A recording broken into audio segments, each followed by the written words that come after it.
What's up, guys? It's the Carey Jeremy show. I'm Jeremy. and I'm definitely Carey.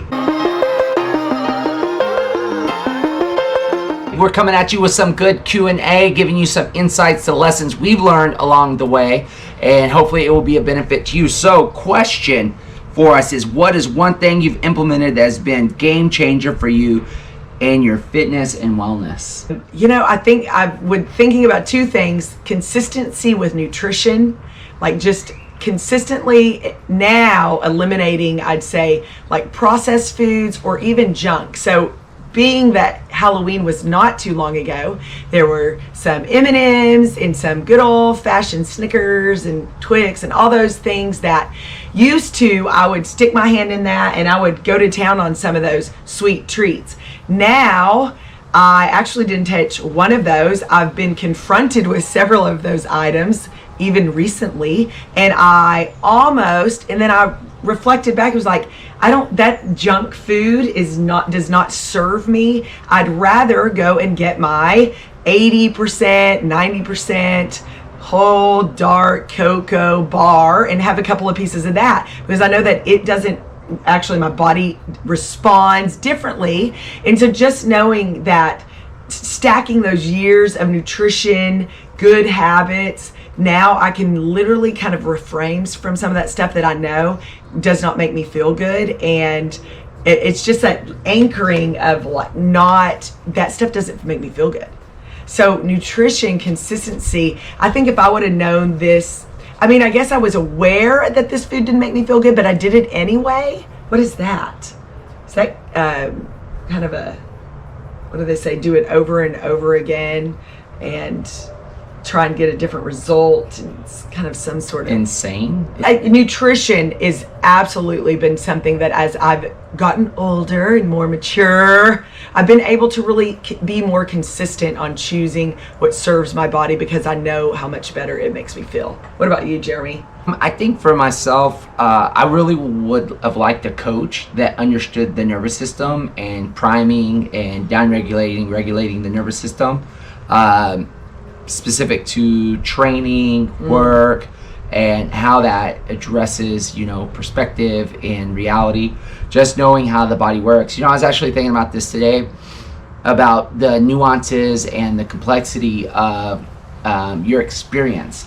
I'm really into augmenting experience. So like this morning, for example, if I had 10 years ago, I got back I started coaching 5:30 a.m., 6:30 a.m., got done, went home and ate, and I was a little bit tired. And so I thought, I need an espresso, or I need coffee. And in my younger years, I would have probably had two. Gone and got an espresso. And so instead what I did is I did 15 minutes of breathing. So I set my clock on and started going through breathing cycles and did for 15 minutes. And I felt more calm. I felt more recovered. And it wasn't a gas pedal thing. It was more of a down regulating. And I think with those abilities to process regulate wouldn't put me where I would have been down the road in burnout. But I also posted some on Instagram stories today about the depths of how far you fall is the depths of how far you can rise. And so it's always, when we think about what we would tell ourselves in the past, well, if I knew that, then I might not have fallen, and it could limit the ability of how far I can go. Now, I don't think everybody has to go to the worst spot ever in their life to get to where they want to go. But I do think life is created out of the yins and yangs and the contrast of what experience is that gives you broad ranges of, life experience. So I like to live on the fringes and push the envelope, but always be able to come back to center. And I think that's where breath, but even I was looking for this on my blog. I remember after the 2008 CrossFit Games, I posted that I wanted to focus on breathing.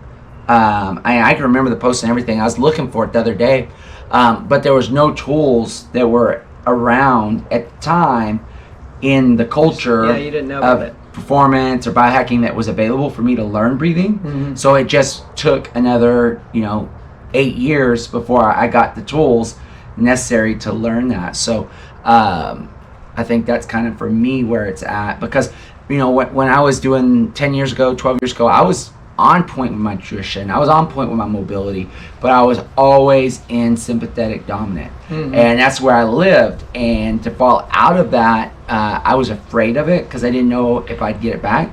But I think about that a lot, about how that would have impacted my CrossFit games in 2009, how to calm down, how to rev back up, you know, that pushing and pulling and that goes in the gears of impacting the nervous system. So I think as I've aged now, looking at nervous system, understanding what it is, how it works, how it functions, utilizing tools to impact it, and then now for me, I think it's all about teaching, right? And giving that. I think I really kind of pivoted to going like, oh, it's like, yeah, you know, I'm 39, middle-aged man, you know, and now what can I give for young 20-somethings that are looking to elevate their game and take it to the next level? For me, the grid of what I've been practicing, I always like to think, and I ponder things probably a lot longer than not, but you know, foundationally knowing that breathing really is the most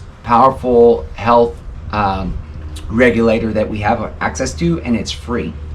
And so if I were to go back 10 years, I'd say breath is what you want to understand and know to be maximum utilized, to be, you know, the most agile and pivotal. And if I was like, okay, well, what are the resources to learn and understand that? And I would have seek that out first and foremost, if that was the root. After that, you know, is cold exposure, water exposure, and then after that is nutrition. So it's like, okay, so water, breath, water, nutrition, and then go and do the physical fitness, because I think if you get those three before physical fitness, you can really rise above the rest.